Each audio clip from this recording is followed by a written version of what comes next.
Welcome to this edition of the Mayor's Report for Dublin. I'm your host, Splendorio. Joining me today is Mayor Michael McCorson, where, of course, from the beautiful city of Dublin. Welcome, Michael. Thank you, Splend. It's been a while since I've seen you, and I'm glad to see you again. It's great in your new position. Yeah, you're getting adjusted like any other transition, but it's fun. It's a fun ride. You're wearing it well. I can tell you that. You're beaming. Okay.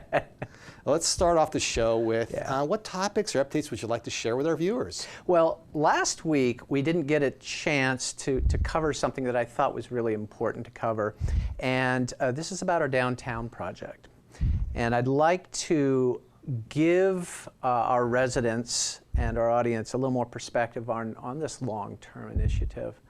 I'll stress that this is, we have long-term, we have short-term and long-term plans. This is one of those long-term plans, and sometimes people look and say, okay, we heard about this, and is it going to happen in my lifetime, et cetera, et cetera. Some of these things will take a long time. We will start to see a little bit of development over the coming years, but it's gonna take maybe a decade or so before you really see some of the potential that that's gonna happen. And so just to give you kind of an overview on this, what we're planning here is a comprehensive downtown that would be linked into our transit district, the BART stations. And the overall objective is to have people live, commute, we'll say, across the street, whatever, locally, eat, shop in an area. And I wanted to give some clarity on how this is going to go. First of all, Target isn't going anywhere, right? There was some concern about that. They will remain an anchor tenant. We're going to build around them, and we're going to build a combination of some commercial, some very nice office, and some housing as well. And that's the whole integration project. The steps that we're going to take on this is, first, it's going to happen on the north side. We'll say that within the next few years, next year and a half, you can start seeing things happen. Some of those retail establishments, some of the restaurants that are over on the other side of I call it the other side of the parking lot of Target, will be moved over to this new area on the north side. There's going to be some retail, there's going to be a little bit of housing. And the other thing I don't think people know is that there's going to be a little park over there too. And that park is going to be right next to the senior center. So we'll have that whole integration with the seniors with the area as well. So you're going to see that, and then you're going to see a movement towards the south side in the development, and that would be the Dublin Boulevard side, for context. And then you're going to start seeing the town square and everything else build up around it. But I wanted to make sure that people understand that what we're doing right now for these kinds of projects, and we have a few others, it's a step process. We are taking care of what's really, really important to build this foundation. It's been a very complex situation over the years, and it's just something we need to take in steps, and we're moving very progressively. And I wanted to assure our residents that this will absolutely happen. Well, thank you. No, thank you, Michael. That's important to talk about, and it looks like a topic that we will be discussing for years to come. So will be. Well, Michael, as our viewers probably know, you were appointed mayor because Mayor Hernandez resigned to join the BART board, which left an opening in the city council because when you stepped on to being mayor, your seat became open. And it's only for a few months, but I understand the council's decided they've appointed a 5th council member. You want to tell us a little bit what happened and who the person is? And I will. I'm not going to go back and do everything because everybody knows the story. Melissa Hernandez decided to move on, and it created a vacuum and an opening. And I'm filling out the remainder of her term, which actually has been between 6 and 5 months in term. And so that, again, created another opening. And that was for my at-large position for the identical remaining period. And so it was a fascinating experience for me to go through. So that was the first time I've ever gone through this. And we decided at that council meeting on the 4th, the day that Melissa resigned, that we were going to seek an opening for this. And over a couple of weeks, we started to receive applications slowly, and then, boom, a lot of them. And we ended up with 17 very strong candidates. Some were stronger than others, and everybody had different perspectives and backgrounds and the whole bit. But we asked them all to show up to the last council meeting, which was 2 days ago.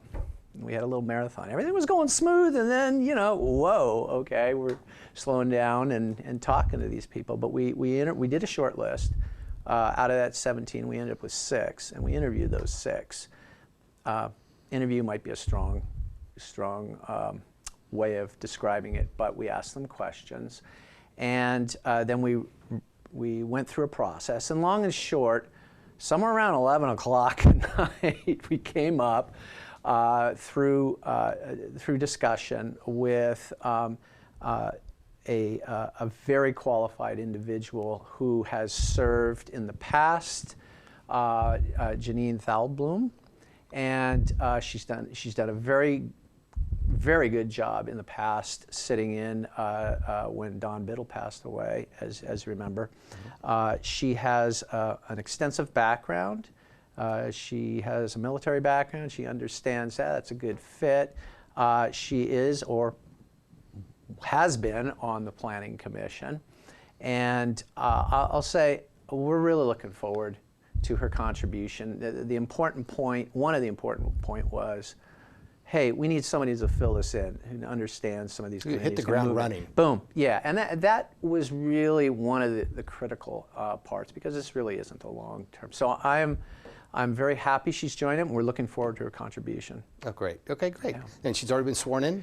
Oh, yeah, and she beat my swearing in. Mine was at 11:15 at night, and hers was, I told her, I said, you beat mine. It was 11:30 at night. So it was a fun evening. So. Okay. Oh, great. Well, congratulations. Yes. You've filled out so you've got a full council to decide all the important things that are going to go on in the next 5-6 months. Back to business.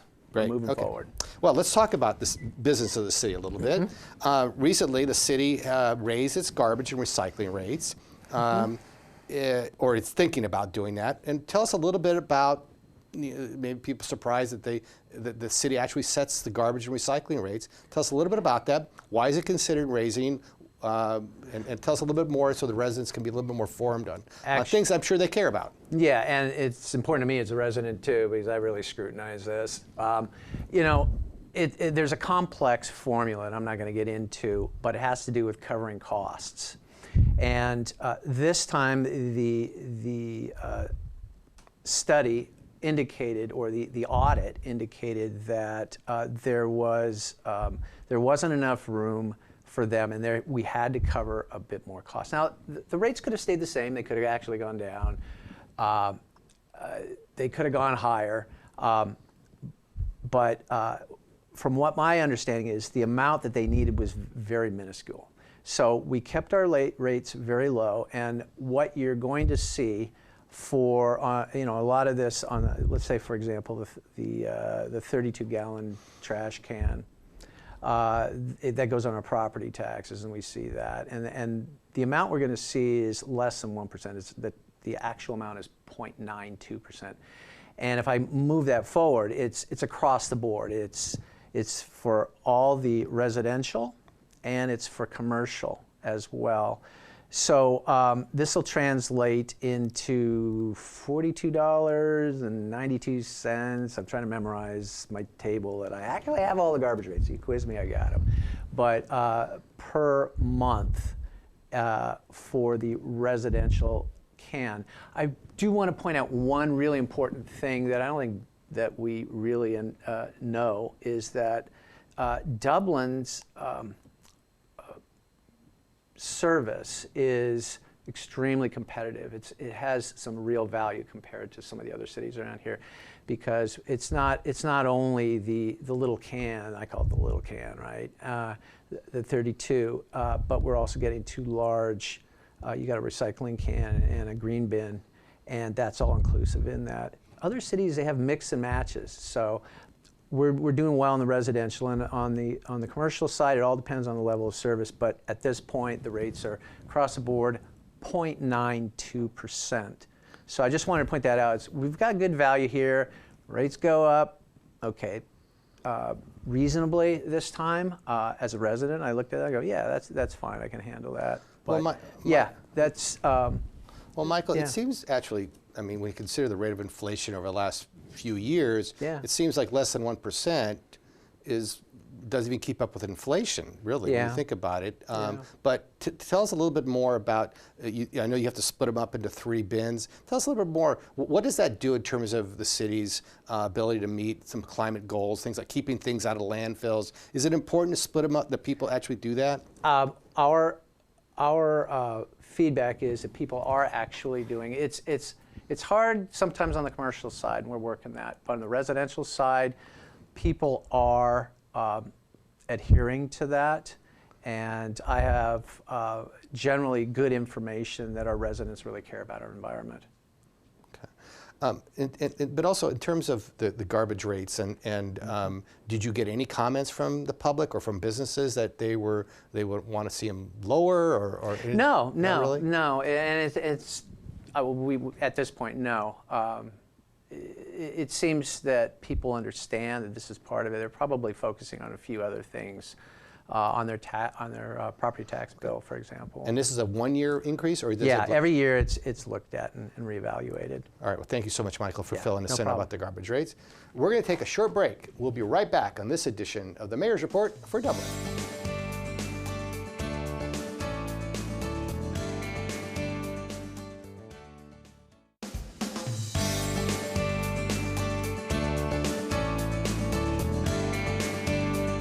Welcome back to this edition of the Mayor's Report for Dublin. We are here talking with Mayor Michael McCorston from Dublin. Welcome back, Michael. Thank you, Spline. Hey, we're going to talk about a couple ribbon cuttings, which is Yeah. one thing that a mayor has to do. Got to do. And first one, there's a new parking structure Yes, there is. at the East Dublin parking lot, BART station. Tell us a little bit about the history of this new parking structure. Maybe describe it a little bit for us. Okay. One of the reasons why I let in with the downtown is to give people an appreciation for long term. And sometimes it takes a lot of effort and coordinate. All the time it takes collaboration and coordination. This is another one of those situations that's come to fruition. This project has taken many years of planning. A lot of folks, including our former supervisor, our current supervisor, Catherine Baker, former assembly member who brought in $20 million to LAFTA. That was a coordinated effort, and working with BART and the whole bit. I wanted to point this out because sometimes, again, we as residents see something and it just doesn't seem to be going anywhere. But there's a lot of effort and a lot of work put into some of this to bring it to the point. So the ribbon cutting was great. The fun stuff was great. They spent a lot of time thinking about the aesthetics of it too. It's not just say, hey, it's a parking garage and we put it next to this other parking garage.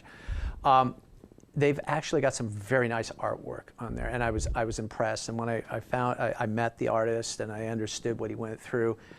A lot of work put into that.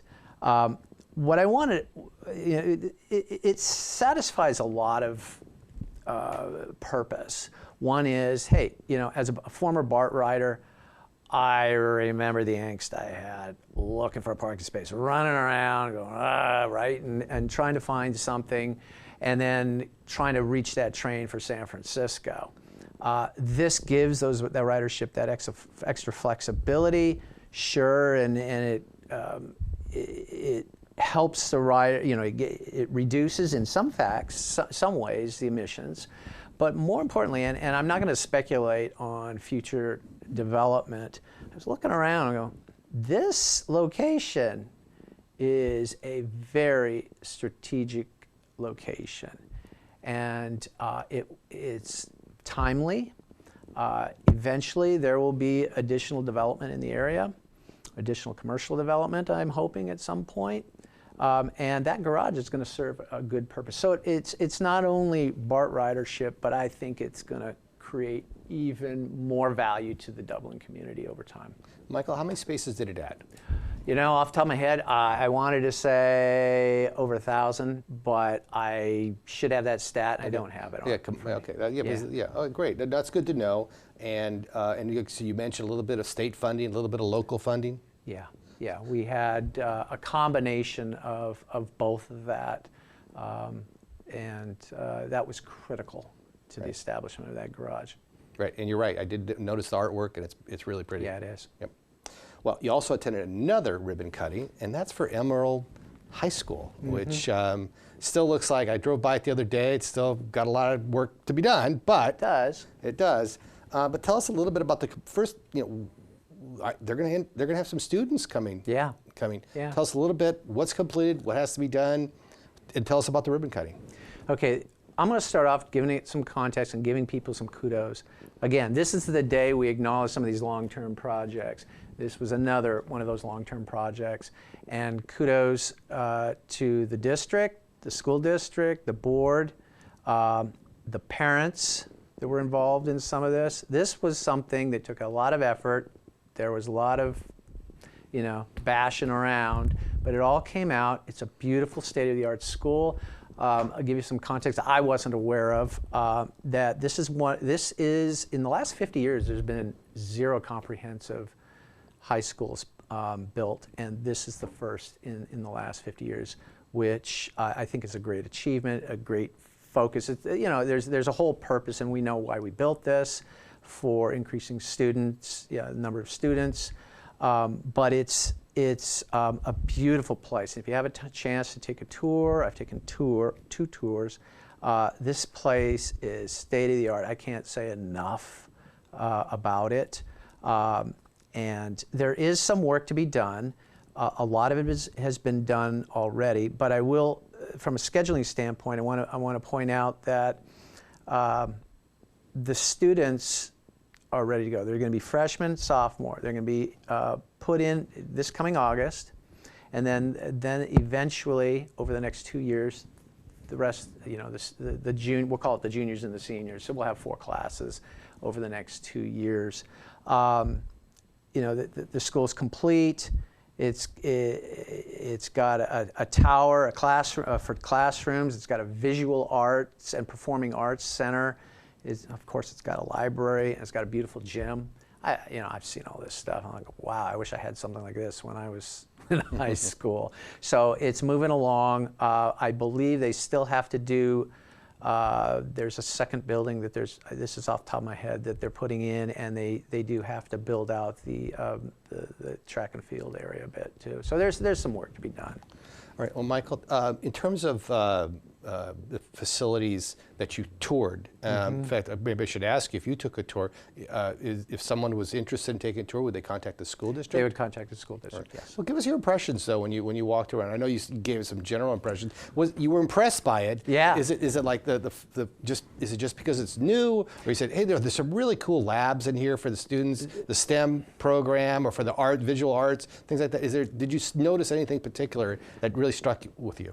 Well, what I noticed was that the building was I'm trying to think of the word right now, integrated with the different types of studies that would be going on. They had a beautiful music facility there. You brought up the STEM, but it was all an integrated type of thing. In some schools, everything is separated.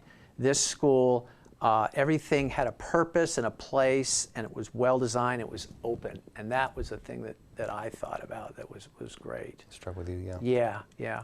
Okay. So how many students approximately, did they disclose how many they think they'll have at the beginning? I think if you look at what we have now is something like 2,500, 3,000, something like that. I'm off a little bit. This is going to alleviate half of that, roughly half of that over time. Okay. So start off with a few hundred in each class, the first freshmen and sophomores? I believe that's right, yeah. Okay. All right. Well, that sounds exciting, really exciting. And I know, like I said, I drove by it and saw the partially completed stadium.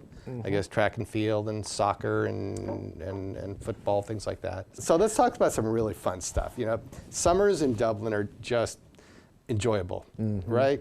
And but I really want to talk about the concert series. I mean, Yeah. you have a series of concerts. You had some in June, and you have some coming up in July.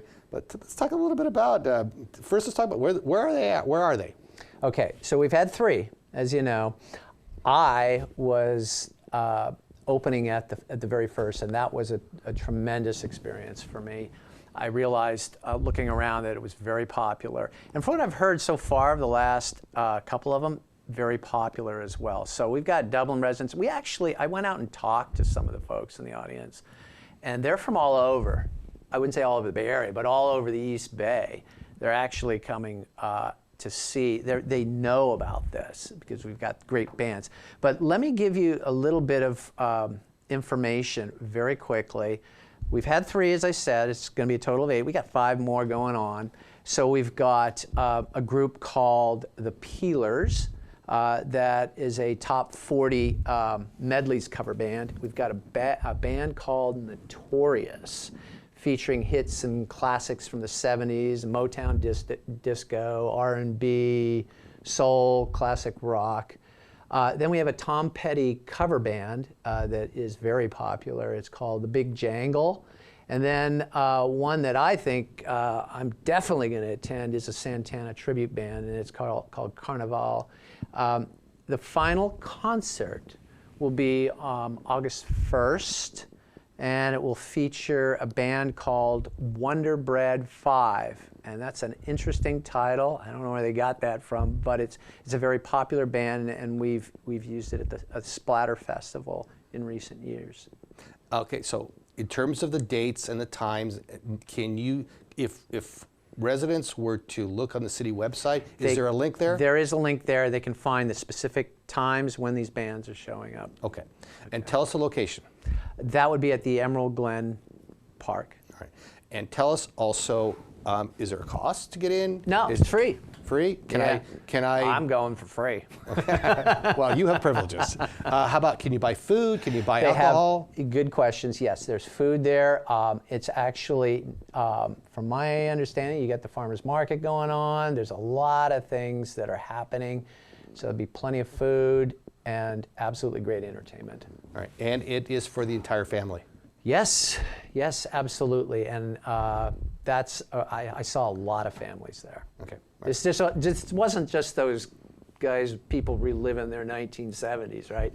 You had entire families, and the venue is from different eras. Great. So. And the weather's always great. Yeah. Well, not always, but usually, mostly. Usually yes. great. Usually great. Yeah. Okay, so like I said, that's just one of the wonderful things that happen in Dublin, especially in the summertime. But you have many other upcoming events. We do. And so let's talk a little bit about them, Michael. Okay, the first thing that comes to mind in everybody's mind is we got July 4th. We got Independence Day coming up, right? And we're gearing up for the Safe and Sane fireworks, again, as every year.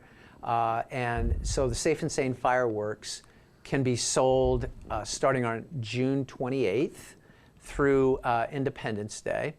And there will be 15 booths, all manned or run by volunteers of Dublin, nonprofit organizations, and it's all safe and sane. And I want to point out just one thing for clarity, is that the Safe and Sane certainly can be used in our neighborhoods, single-family homes. Make sure, obviously, you've got a bucket and you got a hose or whatever it is to put out anything. And alternative to that, as an alternative, there are 4 designated local parks. We've got Shannon, we've got Dublin Sports Grounds, we've got Alamo Creek Park, and we have Emerald Glen Park. I do want to point out that the city's always looking around, and, they're very cognizant about our environment and how dry it is and the hills, and we communicate very strongly to residents that we're only going to use safe and sane fireworks on pavement. And I want to also mention that the Dublin Police are on high alert during that period of time for residents who want to deviate from safe and sane. So those who are actually caught with illegal fireworks will probably be arrested and will have to pay severe fines. Have a beautiful 4th of July celebration. Well, that's a good place to end, Michael. Thank you so you. much for being here. I'm Splendid Splendorio. Join us for the next episode of the Mayor's Report of Dublin, right here on Tri-Valley TV. Again, thank you so much for watching.